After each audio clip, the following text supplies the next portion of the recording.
Buenos días, vamos a dar inicio a la clase número 17 y hemos quedado en lo que es la tasa mínima de atractividad. Hemos dicho que la tasa mínima de atractividad, cuando son personas naturales, puede ser, por ejemplo, la tasa que nos paga una entidad financiera por un depósito a plazo fijo, o puede ser también una cuenta de caja de ahorro, ¿cierto?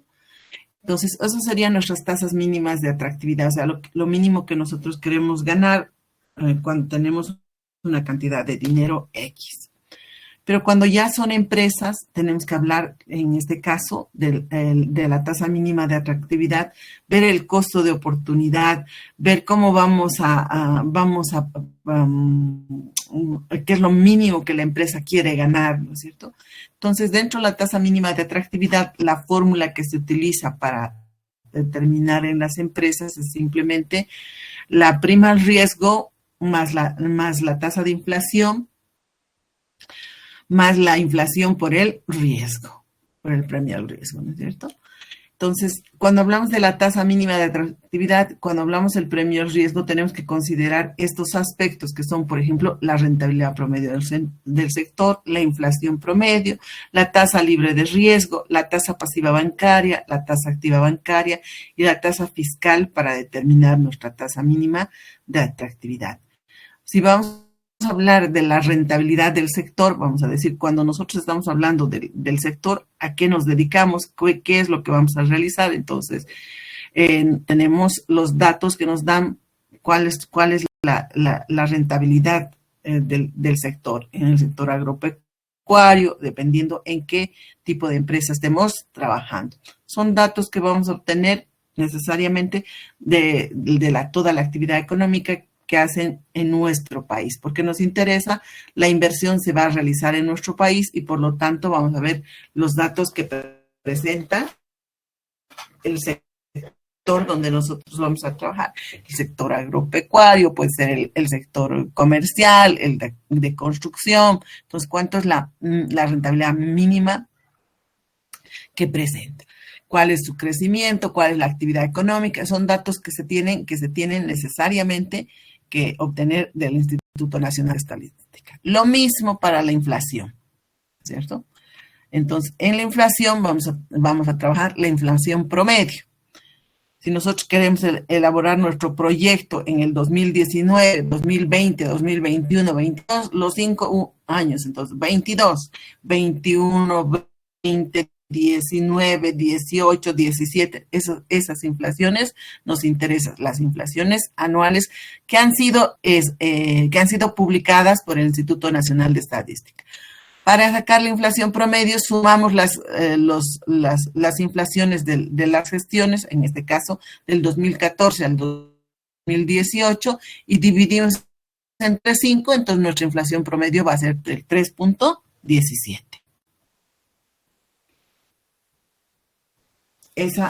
A eso se refiere la tasa, en este caso, la inflación promedio que vamos a utilizar.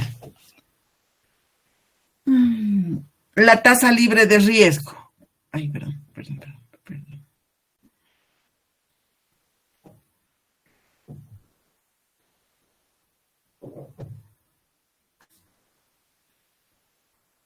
Es la rentabilidad, dice, que se obtiene al invertir en un activo que se considera 100% seguro. Entonces, es una tasa que el Banco Central paga por créditos de operaciones de mercado abierto.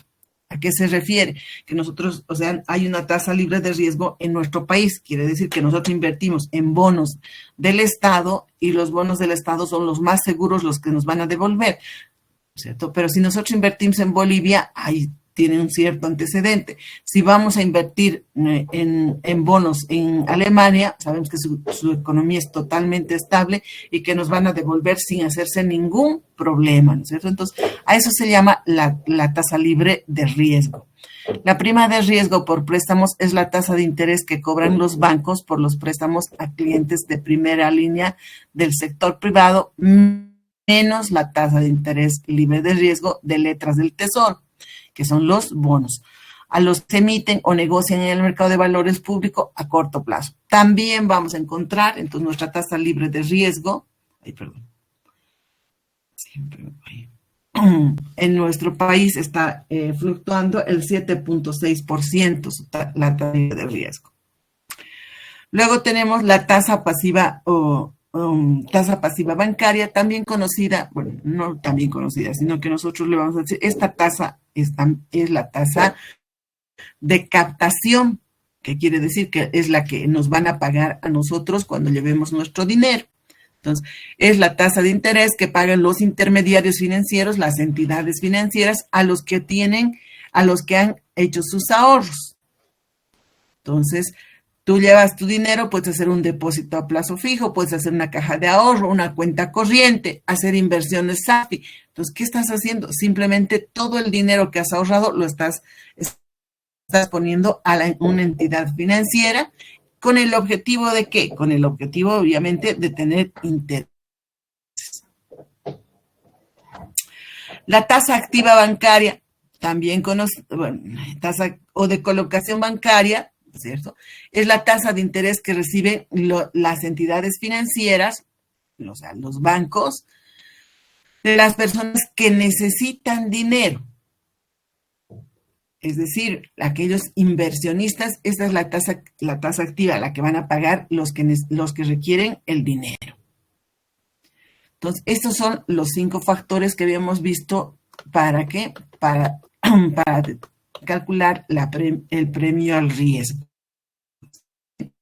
Tenemos la rentabilidad de promedio del sector, la inflación promedio, la tasa libre de riesgo, la tasa pasiva bancaria, la tasa activa bancaria y la tasa fiscal es la que cobra, por ejemplo, impuestos internos cuando nosotros adeudamos impuestos. Esa es la tasa fiscal.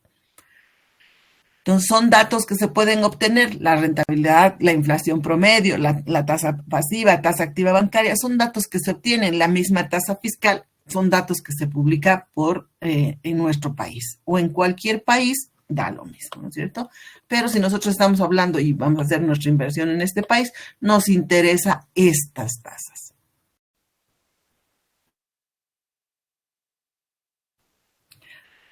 ¿Dudas, consultas?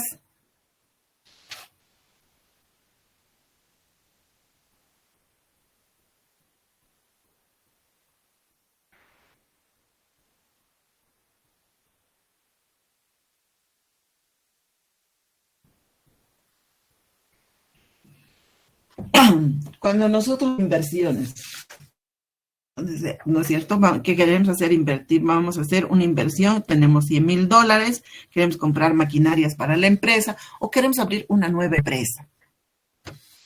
De esta cantidad que nosotros necesitamos, que son 100,000, ¿cuánto nosotros tenemos? ¿Cierto? Tenemos, qué sé yo, $20,000 y los $80,000 nos vamos a financiar con el banco. Eso es lo que decimos, eso es lo que pensamos nosotros. Vamos a la entidad financiera y la entidad financiera le decimos, tenemos este proyecto, entonces nosotros tenemos $20,000, no sé si ustedes pueden financiar entre los $80,000.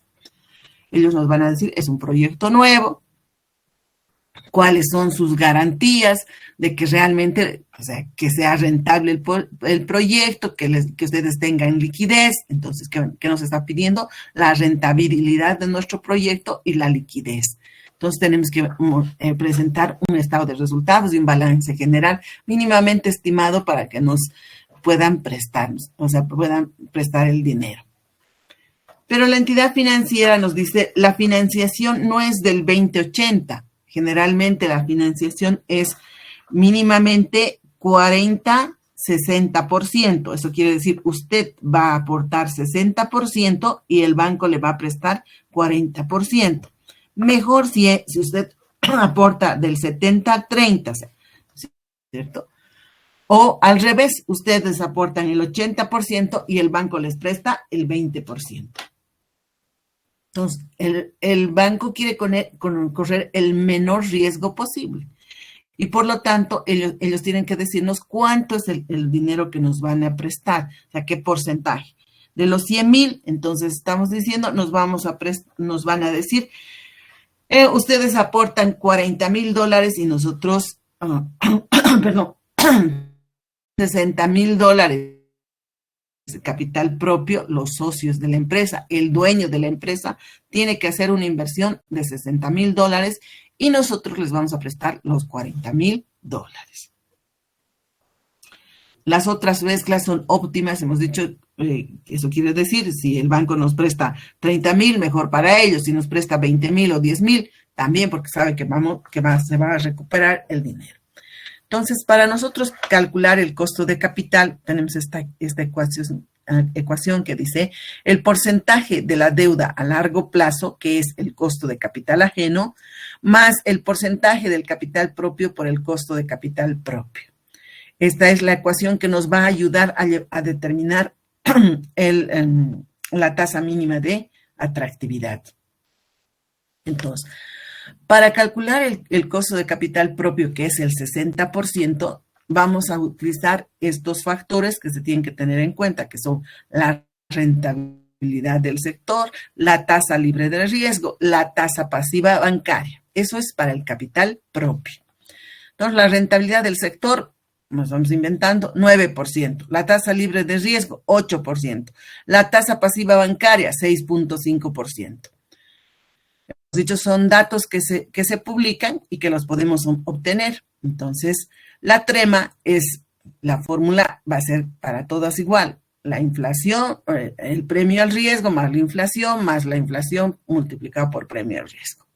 Entonces, nuestra rentabilidad del sector, 9%. Utilizamos la inflación promedio.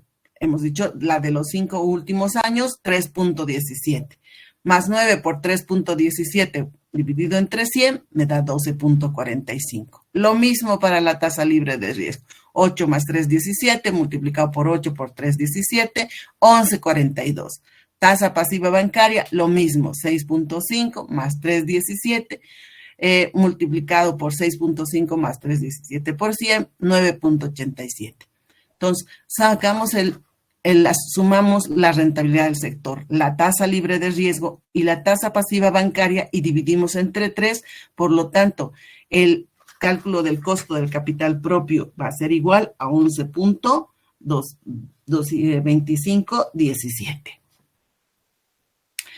Para calcular el costo del capital ajeno, que es el 40%, la fórmula que vamos a utilizar es el costo del capital ajeno es igual a la tasa activa bancaria multiplicado por 1 menos T, que es la tasa fiscal.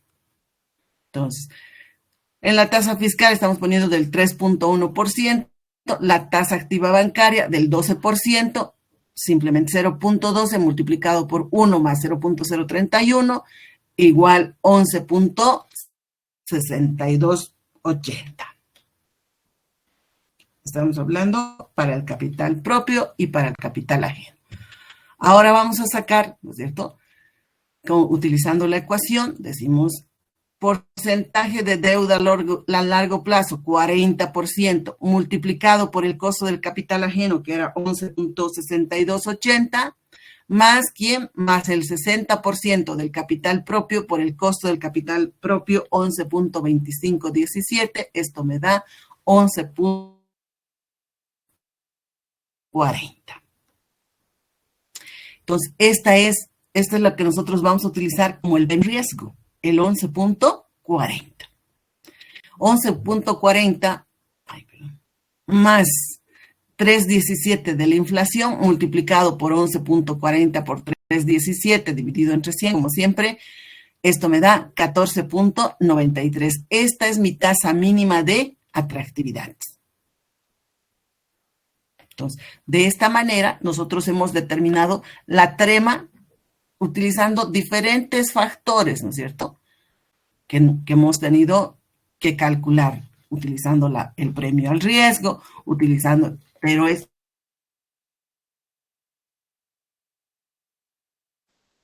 mínima. ¿Dudas, consultas?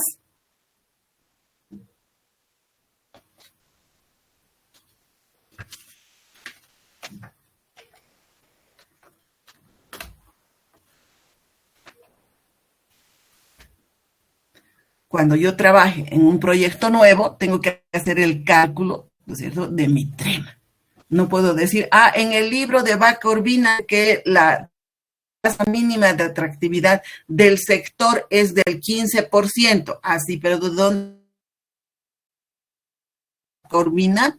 ¿No es cierto? Estar hablando de su país, ¿no es cierto? Entonces, lo que nosotros tenemos que aprender a calcular es que estos datos tenemos que obtenerlos para si queremos hacer nuestro proyecto en este país, pues tienen que ser de este país. Si queremos hacer el proyecto en España, tendremos que conseguir los datos, esos mismos datos, pero de España. ¿Dónde se va a realizar el proyecto? Ahí tiene que calcularse la trema con los diferentes indicadores de las diferentes tasas de interés.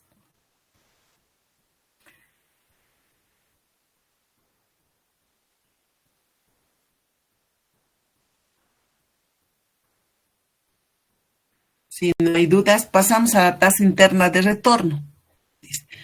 También esta tasa interna de retorno es utilizada para qué? Para ver cuando hacemos los proyectos de factibilidad, o sea, para hacer la evaluación económica financiera de un proyecto, tenemos que encontrar la TIR del proyecto. Entonces, ¿qué es la TIR del proyecto? Es el porcentaje o beneficio, el porcentaje el beneficio, la pérdida que tiene nuestra inversión. Entonces, los ingresos menos nuestros gastos para ver si hay ganancias o no. Entonces, los ingresos menos los gastos me van a reflejar una cantidad. De esta cantidad tengo que saber la tasa interna de retorno. ¿Con quién la voy a comparar? La voy a comparar con la tasa mínima de atractividad que yo quiero tener en mi proyecto. Yo quiero ganar del 5% y mi TIR está en el 3%. Entonces, tengo que hacer la revisión de mis costos para ver dónde ajusto para yo cubrir mínimamente lo que quiero ganar. Si por el contrario, mi tasa mínima de atractividad es del 5% y tengo una TIR del 15, 18, 50, puedo aceptar hasta 50, pero que no me vengan en su proyecto con que tienen una TIR del 100, del 125, del 150%. Si está arriba de los 80, ya les digo, tienen que revisar sus costos porque debe estar mal determinados los costos. ¿Por qué? Porque la TIR me tiene que reflejar algo real, es un proyecto. Entonces, si usted me dice que yo voy a invertir $100,000 y voy a recuperar, ¿cuánto tiempo usted le ha puesto? 5, 10 años al proyecto, perfecto, sería fabulosa la inversión, pero ¿qué hacen tantos proyectos dormidos en la sala en las bibliotecas, ¿no es cierto? Están dando tasas internas de retornos del 90, del 100, 125%, cuando no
No se escucha, ingeniero.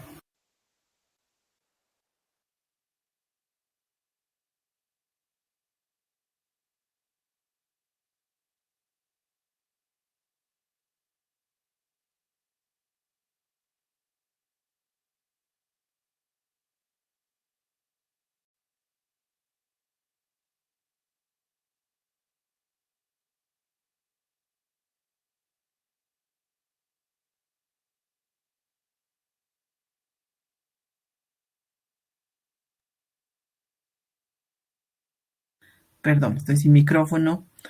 Entonces, cuando nosotros hablamos de la TIR, necesariamente tenemos que decir, la TIR es aquella tasa que se utiliza y nosotros tenemos que sumar todos los ingresos, todos los gastos y ver cuál nos ha dado, cuál es el resultado de estos flujos de caja.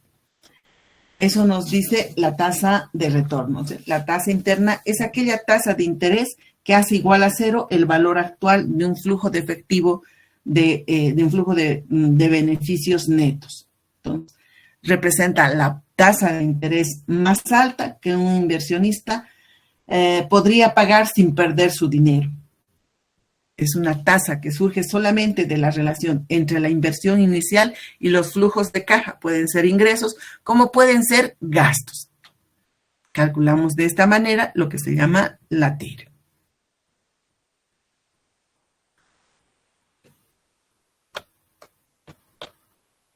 Entonces, para determinar la TIR, si el costo de capital, si la TIR es positiva, nosotros vamos a realizar el proyecto.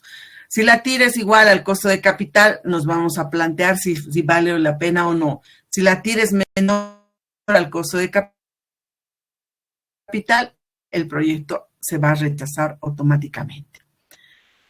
Pero para hacer la ecuación, para determinar la TIR de manera manual, vamos a decir que estamos buscando esa tasa de interés que haga que el valor presente sea igual a cero. Estamos buscando una tasa I que haga que nuestro valor presente sea igual a cero. Entonces, esta tasa de interés que nosotros tenemos, vamos a buscar por prueba y error, vamos a buscar una tasa de interés que haga que el valor presente sea positivo y vamos a buscar otra tasa de interés que el valor presente haga negativo. Ese es el objetivo de la TIR.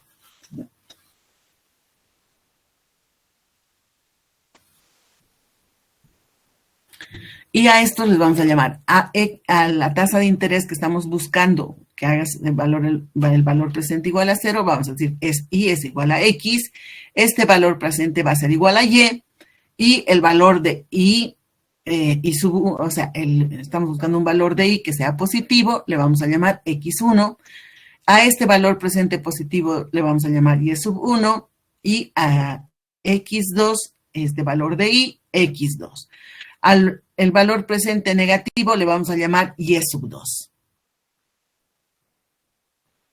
Entonces, A vamos a decir que es igual a Y menos Y sub 1, B es igual a Y2 menos Y sub 1, C es igual a X1 menos X, y D es igual a X1 menos X2.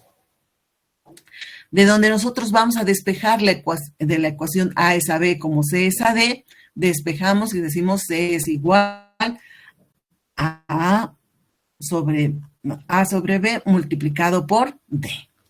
Reemplazamos nuestra ecuación. A es Y menos Y sub 1, B es Y2 menos Y sub 1 y D es X1 menos X2.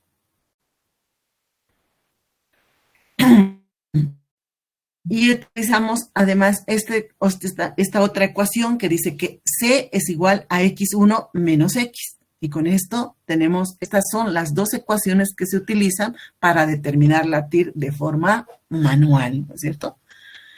Utilizamos también la calculadora, sí, también podemos utilizar la calculadora, podemos utilizar el Excel para encontrar la TIR, cualquiera de las dos, pero estas son las ecuaciones que se utilizan de manera manual para encontrar el valor, en este caso, para encontrar la TIR de nuestro proyecto. Dice, sumatoria de flujos de efectivos netos que hagan igual el valor presente igual a cero. Esa es nuestra tasa interna de retorno. Estas son las ecuaciones. nos vamos a dar un ejemplo, por decirnos, calcular la TIR del siguiente flujo de caja. Tenemos 10,000 inversión inicial en el año 0, por lo tanto, un egreso. En el año 1, 4,000 de ingresos, en el año 2, 5,000 y 7,000 de ingresos en el año 3. ¿Qué hacemos? Lo primero tenemos que hacer la ecuación. Entonces, el valor presente es igual a 10,000 menos 10,000 porque está en el momento 0, más 4,000 que está en el momento 1, 1 más i elevado a la 1, más 5,000, 1 más i elevado a la 2, más 7,000, 1 más i elevado a la 3. Entonces, ¿qué tenemos que hacer? Después que tenemos esta ecuación, por prueba y error, vamos a buscar la TIR. Entonces, cuando la I es igual al 1%, el valor presente reemplazamos, ¿no es cierto? 4,000 sobre 1 sobre 1.01. 5,000 sobre 1.01 elevado a la 2, 1.01 elevado a la 3. Este valor me da 5,656.073. Me voy a alejar al 10%. Y al 10%, ¿qué voy a decir? Cuando la tasa de interés es del 10%, entonces yo voy a encontrar su TIR. Reemplazo, simplemente digo 4,000 dividido entre 1.10 elevado a la 1, 5,000 entre 1.10 elevado a la 2 y 7,000 1.10 elevado a la 3. 3,027,79. Vemos viendo que el valor presente va disminuyendo, entonces nos vamos a ir a un 20%. Cuando la TIR es del 20%, entonces el valor presente es 856.4814. Podemos ir al 30% y vamos a ver que ya sale el resultado negativo. Entonces, no nos alejaremos tanto porque la diferencia, o sea, ya se ha visto que ha disminuido su valor presente, entonces nos vamos a ir al 25%. En el 25%, vamos a decir, cuando la TIR es igual al 25%, el valor me sale menos 16. Perfecto, ¿no es cierto? Entonces, quiero encontrar lo más cerca posible. Voy a volver del 25, como ya tengo valor negativo, me voy a encontrar al 24%. Al 24%, 149, 0.383. ¿Está claro hasta aquí?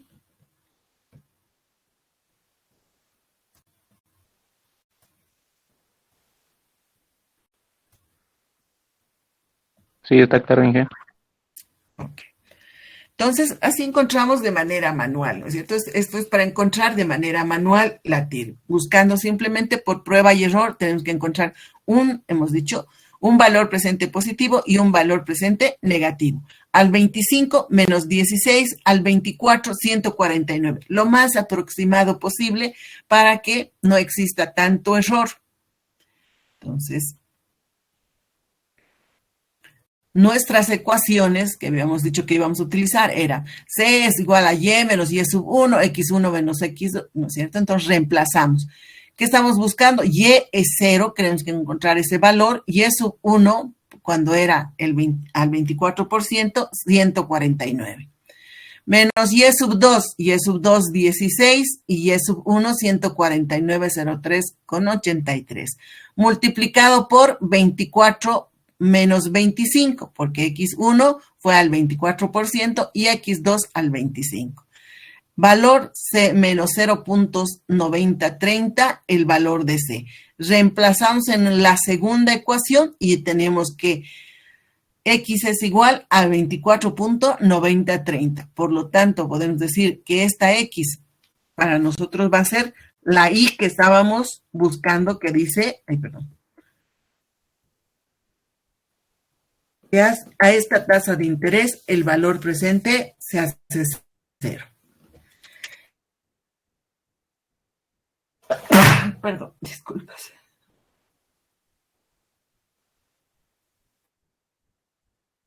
¿De qué ocurre realmente esto? Es simplemente, tenemos la ecuación, menos 10.000 más 4.000 a la 1 más 5.000 sobre 1 a la 2 y 7.000 a la 3, ¿no es cierto?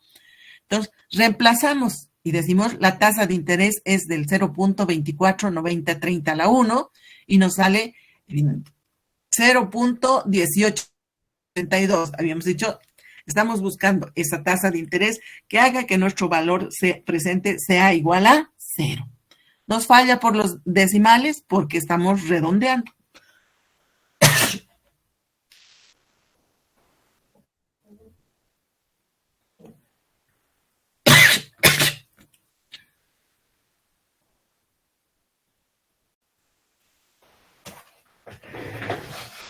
Y esa es la manera de encontrar la TIR.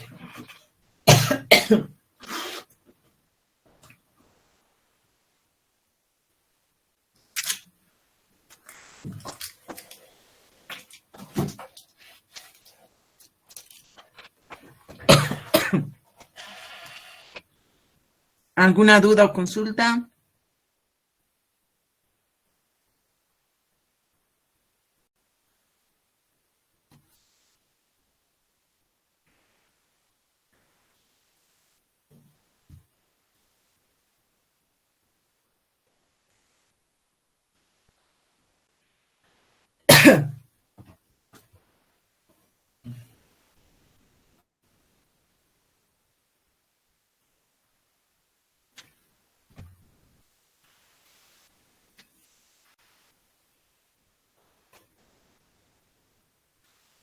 Siempre que nuestros flujos de caja sean ingresos y egresos en una determinada cuestión, vamos a utilizar esta fórmula de la TIR. También existen flujos de caja con tasas de retorno complejas. Estos flujos de caja con tasas de retorno complejas se refieren a que tenemos varios cambios. En el año 0 tenemos 2.000 de ingreso, en el año 1 tenemos 500 de egreso, en el año 2, 8.100, en el año 3 tenemos 6.800 de ingreso. Entonces, ¿cuántos cambios de signo vemos? Vemos, en este caso, de positivo a negativo, un cambio de signo. De negativo a negativo no tenemos cambio de signo, pero de negativo a positivo tenemos otro cambio de signo. Dos cambios de signos, dos posibles alternativas de solución. Pero si nosotros nos fijamos en nuestro flujo de efectivo, teníamos de negativo, todos eran positivos, no había más que un solo cambio de signo. Por eso se llaman flujos de tasa de retorno flujos de caja con tasas de retorno complejas cuando tienen varios cambios de signos.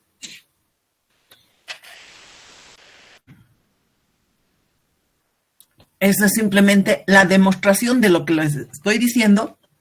Es real, quiere decir, nosotros vamos a hacer nuestra ecuación. Lo primero, dice, teníamos ingresos 2.000 en el año, para que se vea ahí, 2.000 de ingresos en el año 0. Teníamos menos 500, 1 más i elevado a la 1, menos 8.100, 1 más i elevado a la 2, y más 6.800, 1 más i elevado a la 3. Esta es nuestra ecuación de nuestro flujo de caja. Entonces, al 5% dice el valor presente 50.96. Al 10%, 39.82. Quiere decir que tenemos una posible solución. Si seguimos buscando, entonces decimos, con la misma ecuación, al 40% tenemos que es menos 11.66 y al 45% 33.13. Les había dicho, ¿cuántos cambios de signo hay? Hay dos cambios de signo, dos posibles soluciones. Nosotros no podemos utilizar las dos posibles soluciones. Puede ser A o puede ser B. Entonces, para nuestro flujo de caja, solo tiene que haber una solución. Entonces, cuando tenemos 3 cambios de signo, 3 posibles soluciones. 4 cambios de signos, 4 posibles soluciones. Nosotros vamos a utilizar, hemos dicho, esto es simplemente una demostración de que existen 2 posibles resultados. Nosotros vamos a utilizar la tasa mínima de atractividad del 7% para este flujo de caja y vamos a buscar que en la ecuación exista un solo cambio de signo. Entonces teníamos en el año 0, partimos de la ecuación inicial.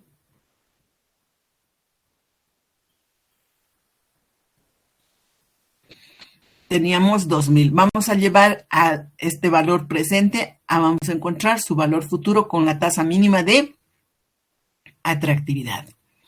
Entonces vamos a decir 2000, la tasa mínima del 7% elevado a la 1, menos 500, que está en el punto 1, total me da 1640.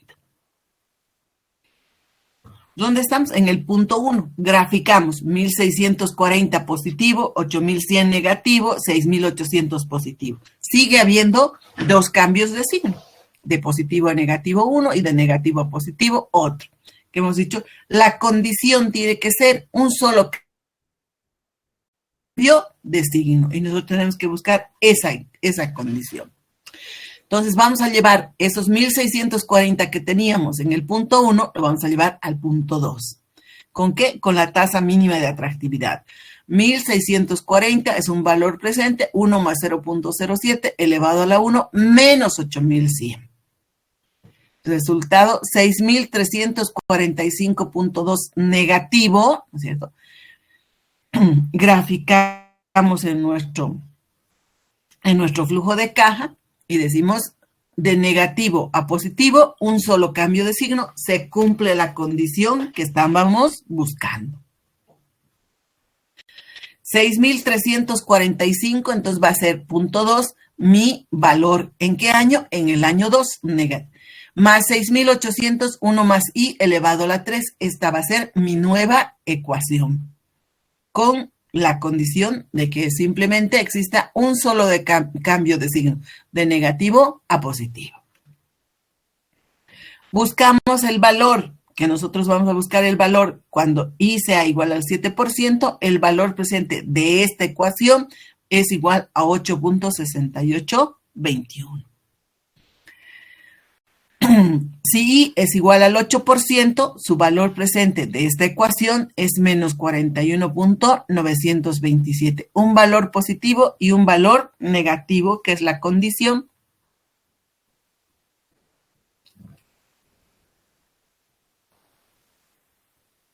La ecuación era y menos y sub 1 sobre y2 menos y sub 1 multiplicado por x1 menos x2.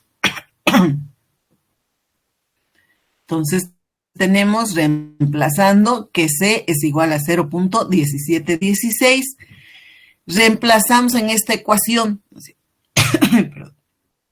X1 para nosotros va a ser igual al 7%.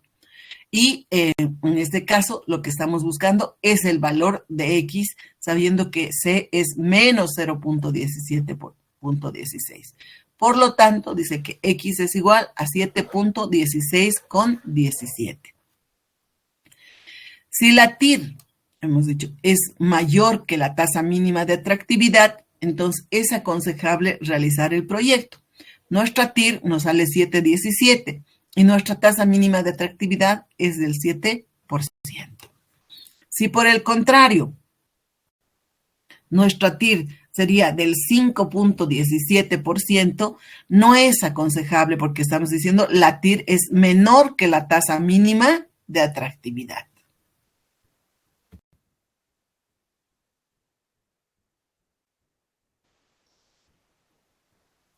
Ahí paramos. ¿Dudas, consultas? Y que lo que hizo ahora de paso a paso fue solo para demostrar la ecuación de valor presente. Sí. O sea, lo único que tienen que hacer es buscar un solo cambio de signo. Entonces, este es para que ustedes tengan una referencia de cómo se encuentran, ¿no es cierto? Hemos hecho paso a paso cómo se va encontrando cuando son varios, o sea, cuando hay varios cambios de signo. No vamos a considerar la demostración es simplemente hay dos cambios de signo. Esta es nuestra ecuación, Y ahí vamos buscando un cambio de signo hasta encontrar nuestra ecuación con un solo cambio de signo. Pueden obviar los pasos, no hay problema, ¿cierto? Lo que aquí nosotros tenemos que encontrar es esta ecuación que nos demuestre que solamente hay un solo cambio de signo, de negativo a positivo o de positivo a negativo, cualquiera de los dos, pero la condición es un solo cambio de signo y ahí con esa ecuación vamos a encontrar la TIR y ese va a ser el resultado.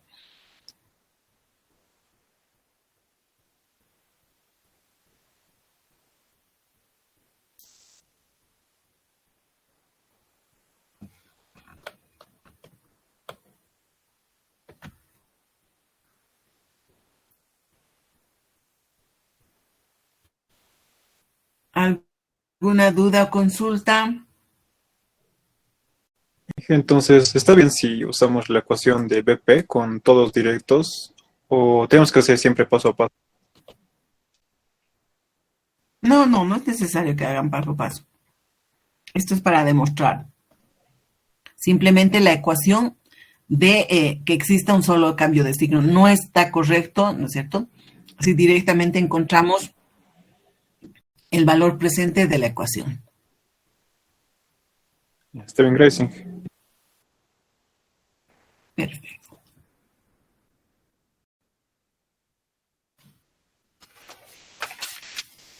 ¿Está claro entonces?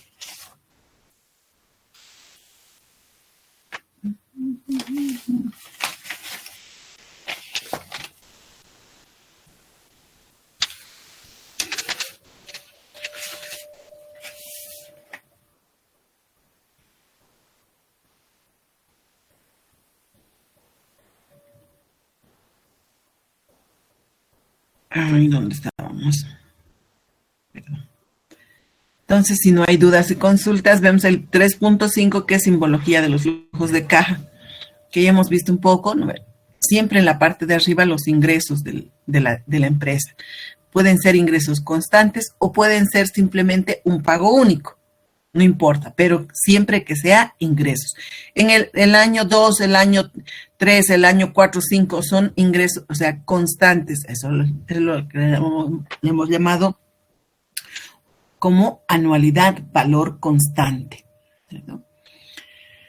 El tiempo, podemos reflejar el tiempo en meses, en años, dependiendo qué es lo que nos dice el ejercicio. Lo único que estamos haciendo con este flujo de caja es poner, ¿no es cierto?, los ingresos menos los costos. Ya no vamos aquí a hacer el análisis si era costo variable, costo fijo, costo de operación, costos de distribución, de administración. Ya no nos interesa, simplemente vamos a reflejar en nuestro flujo de caja los ingresos y los egresos. Ya hemos dicho valores constantes o, por el contrario, pagos únicos. Se tienen que poner solamente, vamos a utilizar este diagrama de flujo, donde vamos a poner también la tasa de interés que nos va a decir que se va a reflejar porque estamos haciendo el análisis de las inversiones y es un factor determinante para nosotros el interés. En este diagrama de flujo de efectivo, en el año 0 se va a considerar todo lo que van a hacer, o sea, los costos iniciales, la inversión, la compra de las maquinarias va a estar en el momento 0. En el año N, el tiempo, aquí vamos a considerar que va a ser el valor futuro, ¿no es cierto? Cuando después que ha transcurrido el tiempo. Y la anualidad, el valor de A, vamos a decir, va a ser pagos constantes, pueden ser ingresos, pueden ser costos, da lo mismo, pero A va a ser constante. Para eso utilizamos el diagrama de flujo para interpretar lo que nos dice el ejercicio. Muchos creemos que simplemente es saber leer y entender en ingeniería económica el ejercicio, ¿no es cierto? Porque las fórmulas están ahí. Entonces, nosotros tenemos que distinguir claramente cuánto es un valor presente, cuándo es una anualidad, cuándo es un valor futuro. Ejemplo, decimos, una empresa que se dedica al alquiler de mezcladoras compró una máquina en bolivianos 26.400 hace 8 años.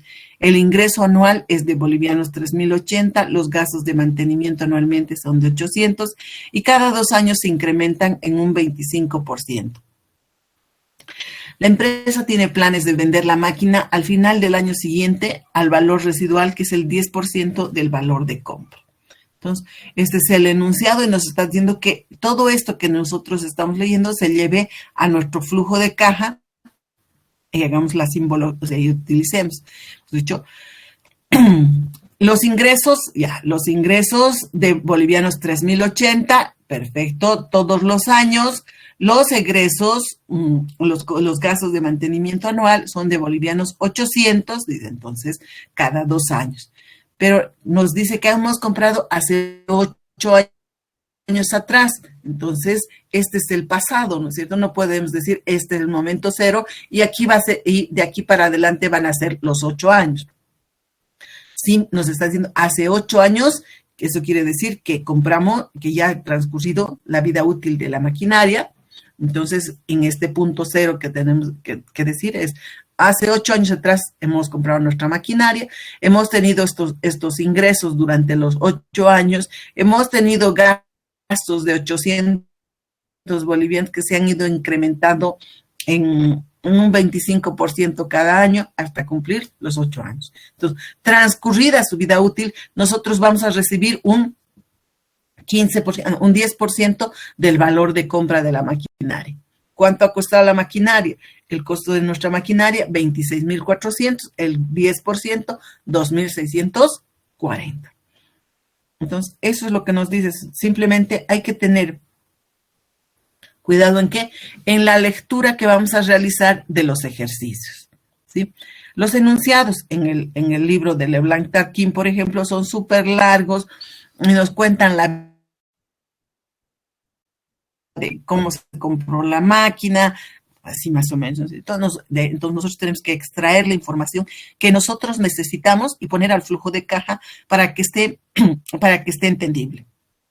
Que no quieren utilizar los flujos de caja, no hay problema. Si ustedes entienden sin utilizar los flujos de caja, no es obligatorio, ¿no es cierto? Pero yo utilizo para que podamos ubicarnos más fácilmente en el tiempo. Con eso hemos concluido la unidad temática 3. Tendríamos pendientes ejercicios de interés simple, ejercicios de interés compuesto que tienen que trabajar. Eso lo haríamos el día, ¿qué día tenemos clases? Día lunes, en horario de clases, en nuestros grupos de trabajo, para que estemos con dudas y consultas, ¿sí? Ya después, si no tenemos dudas y consultas, hacemos los ejercicios del libro.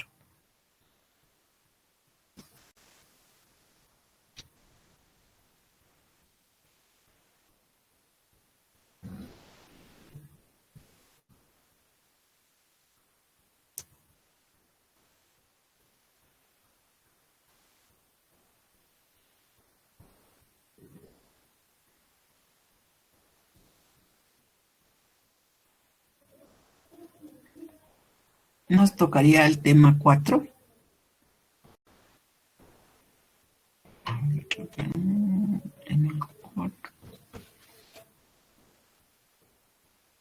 Encuentro mi tema 4.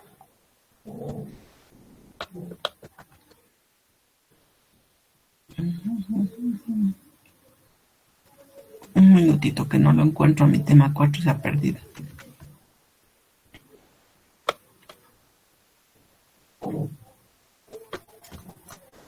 Aquí está.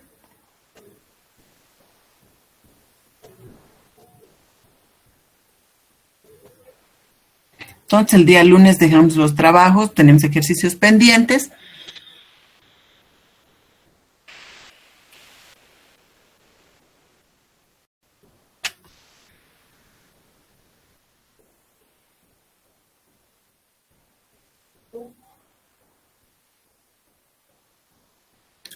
En la unidad temática 4 vamos a ver lo que son las relaciones de equivalencia, o sea, las fórmulas que se van a utilizar. Dentro de lo que los objetivos están identificar los factores de pago único y uniforme, o sea, cuándo son pagos únicos y cuándo son uniformes. Resolver ejercicios relacionados con el cálculo del valor presente y futuro de las anualidades vencidas y anticipadas. Esos son los objetivos de la unidad temática 4. El contenido, lo que vamos a ver es en el 4.1, capitalización, actualización, factor de series uniformes, cantidad compuesta, factor de depósito de fondo de amortización, factor de series uniformes, valor actual, factor de recuperación de capital, gradientes, anualidades anticipadas y perpetuidades.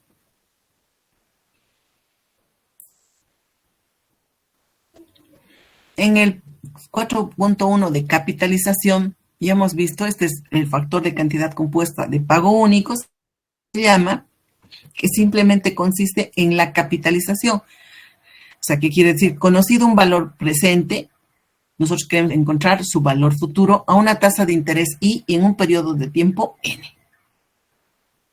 Este factor de capitalización nosotros lo hemos utilizado, lo hemos visto, o sea, su fórmula, la determinación de su fórmula, que es igual, el valor futuro es igual al presente, 1 más I elevado a la N, lo hemos visto en el interés compuesto, ¿no es cierto? No vamos a hacer la repetición de cómo se hace la demostración, la hemos hecho a través de lo que es el interés simple.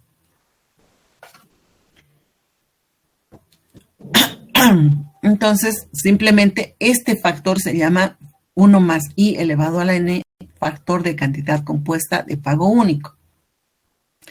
En los libros de ingeniería económica se escribe de esta manera. El valor futuro es igual al principal, ¿cierto?, multiplicado por F sobre P por I y N. ¿Qué quiere decir?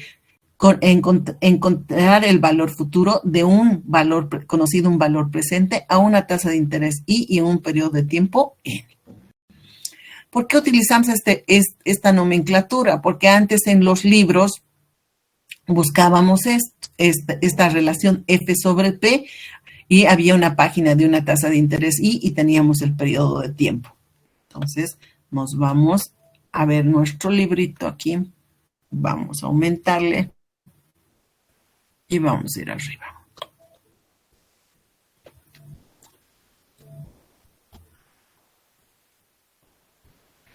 Dice el periodo de tiempo 1, 2, 3, 4, 5. Este es nuestro N. Cantidad compuesta, les había dicho, la relación F sobre P, cuando N es igual a 3, cuando N es igual a 5, a 6. Y nos dice el porcentaje.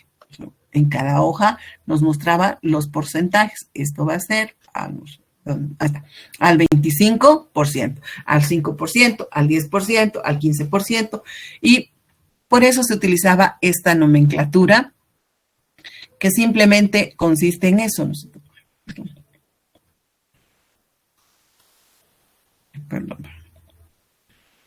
F sobre P, una tasa de interés I y una cantidad N. Entonces, cuando vean esto, no es nada más que la fórmula que nosotros hemos visto.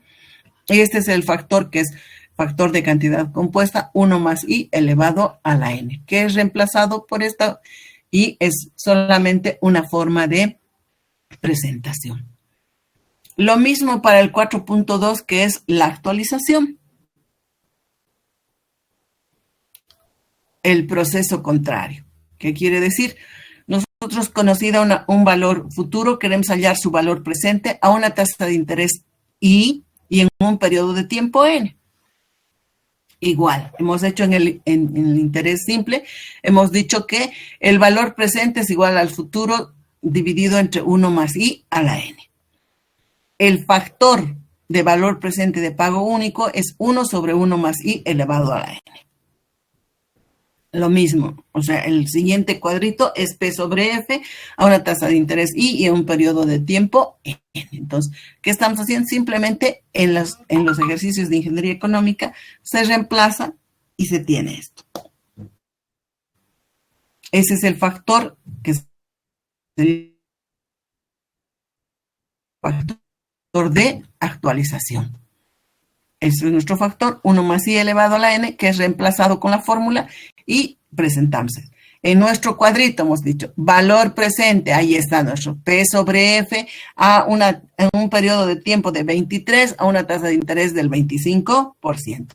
Entonces, detrás de los libros de Ingeniería Económica, Matemáticas Financieras, estaban estas tablitas que se utilizaban antes, ¿no es cierto? Alguna vez en los exámenes de mesa les han dicho que entren sin calculadoras y que utilicen las tablas ahí. Entonces, simplemente es eso. Nosotros, particularmente, yo no utilizo ni siquiera, ni por si acaso, las tablas, porque ya está la calculadora que nos hace todo ese trabajo, ¿no es cierto?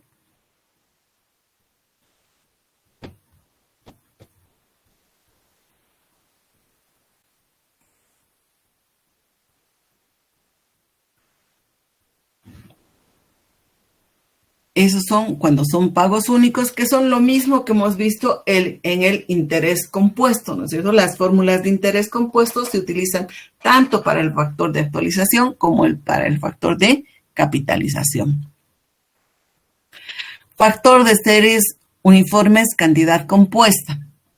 Son series uniformes cuando se va, hemos dicho, cuando se va depositando, se va ingresando a la cuenta un valor constante durante todo el periodo de tiempo, desde el mes 1 hasta el mes 25, desde el año 1 hasta el año 5, desde el bimestre 1 al bimestre 25. Entonces, estamos diciendo valor constante durante todo el periodo de tiempo que es para nosotros N.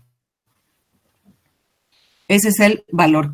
La tasa de interés es I, entonces queremos saber en este caso, cuando es factor de series uniformes, cantidad compuesta, lo que vamos a buscar es... Ay, perdón.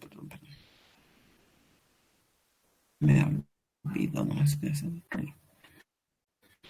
Vamos a tener un valor constante durante, vamos a hacer nuestra demostración solamente con cuatro datos y luego vamos a ir a la generalización de la fórmula, ¿sí? Entonces decimos, vamos a depositar, no sabemos más que las fórmulas del interés compuesto, entonces decimos 2.000 en el año 1, 2.000 en el año 2, 2.000 en el año 3, 2.000 en el año 4. Queremos saber cuánto es su valor futuro. Conocidos estos valores que son constantes durante 4 años, queremos saber cuánto tenemos al finalizar los 4 años. La fórmula que conocemos, el valor futuro es igual al principal por 1 más I elevado a la N.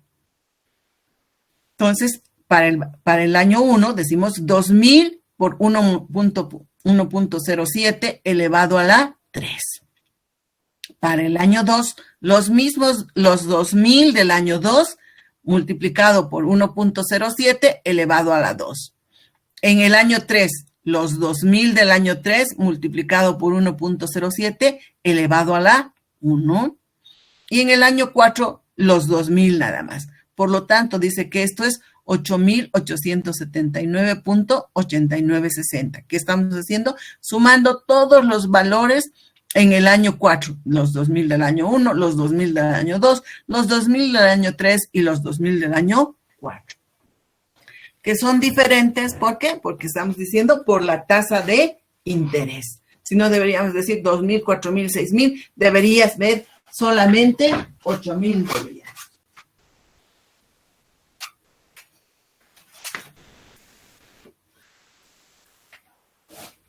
¿Correcto? ¿Dudas, consultas aquí?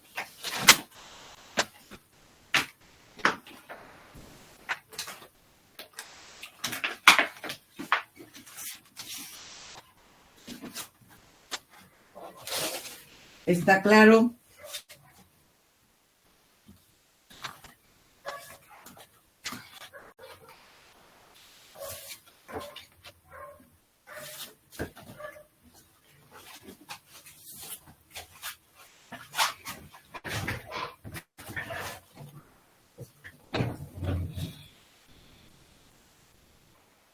Si está claro, entonces vamos a decir, para determinar la fórmula, vamos a decir, ¿a qué es igual? Entonces nos vamos. El valor futuro en el año 1 va a ser igual al valor, en este caso, a la anualidad multiplicado por 1 más I llevado a qué punto? A este punto, ¿no es cierto?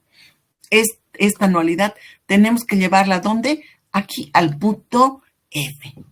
Entonces, todas las anualidades tenemos que hacer de la misma manera, entonces, no importando el periodo de tiempo. Nosotros hemos hecho para 4 añitos nomás. Y hemos dicho, entonces, el valor futuro es igual a por 1 más i elevado, en este caso, a la n menos 1. Perfecto. El segundo valor es igual a por 1 más i elevado a la n menos 2, porque estamos en este punto. Tercer valor, el tercer valor dice que es igual a por 1 más i elevado a la n menos 3. Y así sucesivamente vamos a la menos 4, a la menos 5, hasta llegar a este punto, donde estamos, que es n menos 2. Esto es igual al valor de a, 1 más i elevado al cuadrado. En este punto. Siguiente valor, dice a por 1 más i elevado a la 1. Estamos aquí, a por 1 más i elevado a la 1. Si nosotros nos fijamos en nuestro ejercicio que hemos hecho, hemos dicho a la n menos 1, 4 menos 3, 4 menos 1, 3, 4 menos 2, 2. 4, y va cumpliéndose la regla, ¿no es cierto? Si vamos desde este otro lado, decimos los 2000 siguen siendo 2000, este es igual a n menos 1, este es igual a n menos 2. Y si vamos comparando, simplemente, vamos viendo que esto se cumple, ¿no es cierto? Una vez que tenemos la fórmula general, cuando n sea 25, cuando sea n5, sea 20, lo que sea, ¿no es cierto? Factorizamos la a. Una vez que hemos factorizado a, se va a volver 1 más i elevado a la n menos 1, n menos 2, a la n menos 3, al cuadrado, y 1 más i más 1. Vamos a multiplicar por 1 más i. Ay, perdón, no he visto si está viendo un ratito. Sí, se ve, ¿no? Vamos a ver.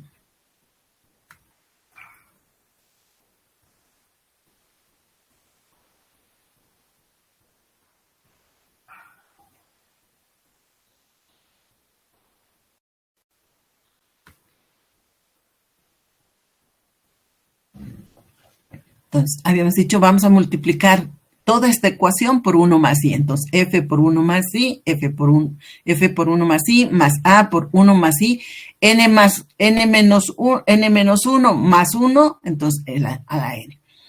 1 más i elevado a la n más 2 menos 1, entonces 1 más i elevado a la n menos 3 por por 1 más i nos da n menos 2. 1 más i elevado al cuadrado por 1 más i elevado al cubo. 1 más i elevado a la 1 por 1 más i elevado al cuadrado. Y el último multiplicado por 1 más i. Esta es la ecuación que nosotros vamos a decir. Esta va a ser la ecuación 2, esta va a ser la ecuación 1. Vamos a restar la ecuación 1. Entonces le vamos a poner el valor de resta. Tenemos que aquí subir porque apenas sí se ven nuestros.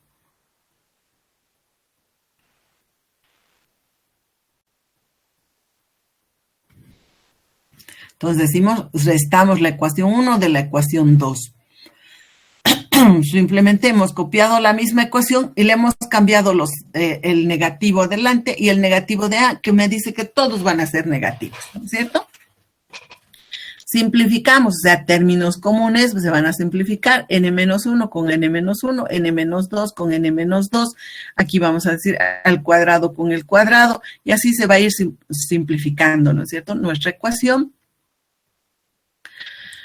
1 más i con 1 más i, y el resultado que tenemos es, el valor futuro es multiplicado por 1 más i, menos f es igual a por 1 más i elevado a la n menos a.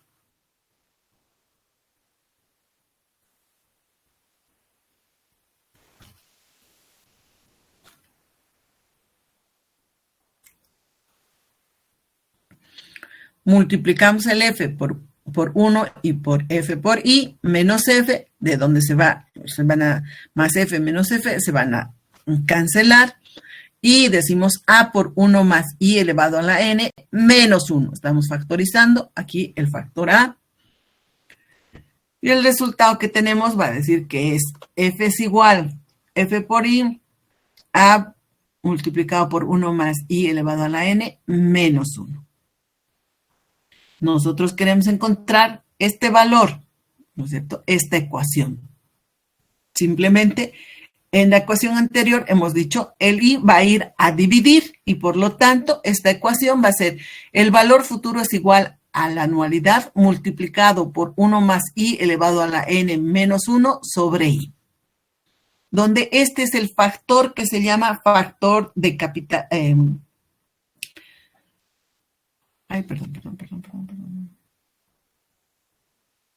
Factor de series uniformes, cantidad compuesta, es simplemente el valor futuro sobre la anualidad multiplicado por a una tasa de interés I y a un periodo de tiempo N. Ese es nuestro factor 1 más I elevado a la N menos 1. Entonces reemplazamos y esta es la misma ecuación. ¿Cómo vamos a demostrar que esta ecuación nos da el mismo resultado? Nosotros solamente con la fórmula del interés compuesto hemos dicho que el resultado es 8.879.8860. Aplicando nuestra ecuación, decimos que la anualidad para nosotros en este ejercicio era igual a 2.000. Reemplazamos nuestra anualidad de 2.000. Nuestra tasa de interés era del 7%, entonces tasa de interés 7%, periodo de tiempo 4 años. 1 más 0.07 elevado a la 4 menos 1. ¿Dividido entre qué? Dividido entre 0.07 y multiplicado por 2.000. Nos tiene que dar el mismo valor que nosotros hemos encontrado utilizando la tasa de interés compuesta.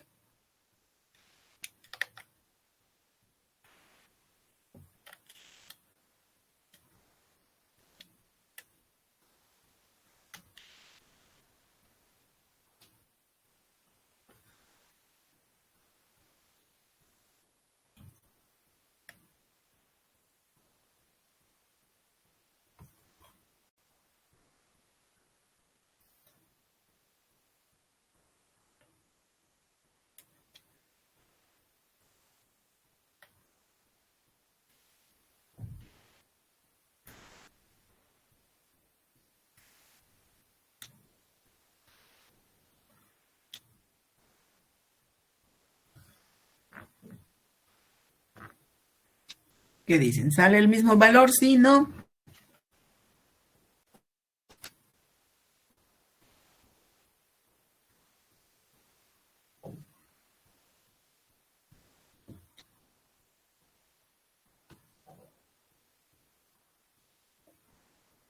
Sí, sale la misma. Entonces, utilizamos podemos hacer con interés compuesto cuando sean 4 años, tal vez me animo hasta 6, 7, 8 años. Pero si nuestro n es igual a 25, ya difícil hacer el cálculo con la fórmula del interés compuesto, ni la calculadora nos alcanzaría. Entonces, para eso vamos a utilizar siempre esta fórmula, que es la fórmula para encontrar un valor futuro conocida una anualidad a una tasa de interés I en un periodo de tiempo n.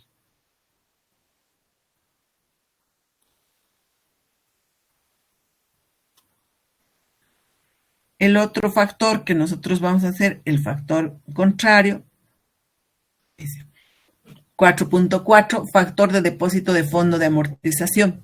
Aquí conocida el valor futuro, queremos hallar la anualidad, una tasa de interés I y en un periodo de tiempo n. Hemos encontrado la fórmula del valor futuro, ¿no es cierto? Hemos encontrado el valor futuro es igual a por 1 más I elevado a la n menos 1, dividido entre I. Despejamos simplemente, ahora nuestra incógnita es A, entonces A es igual a F, en este caso, multiplicado por I sobre 1 más I elevado a la n menos 1. Este factor A sobre F es el factor de fondo de amortización.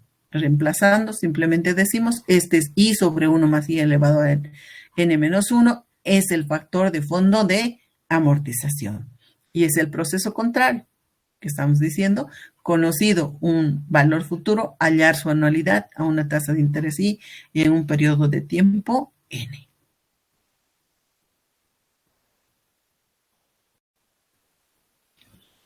Vamos a quedar ahí en el 4.4. 4.4, listo. Nos vemos el día lunes. Vamos a trabajar ejercicios de interés simple e interés compuesto. Inge, bueno, ¿será que nos puede enviar la solución de los ejercicios que hemos trabajado de interés simple e interés compuesto? Ah, ya. ¿No les envió? No, Inge. Nos ha enviado uno, solo era el documento en Word de los enunciados. Ah, ya, perfecto. Les envío.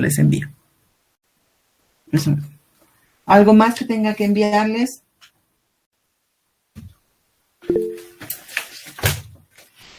Eso es todo. Bueno, Disculpe, Inge. dígame. ¿Será que nos puede facilitar el solucionario en Excel de la práctica 3? O sea, lo vimos en la clase, pero no lo subió al Classroom. La práctica 3. Sí, Ya. el solucionario. Ya, práctica 3 y interés simple y compuesto. La solución también, ¿no? Ya. ¿Listo? ¿Algo más?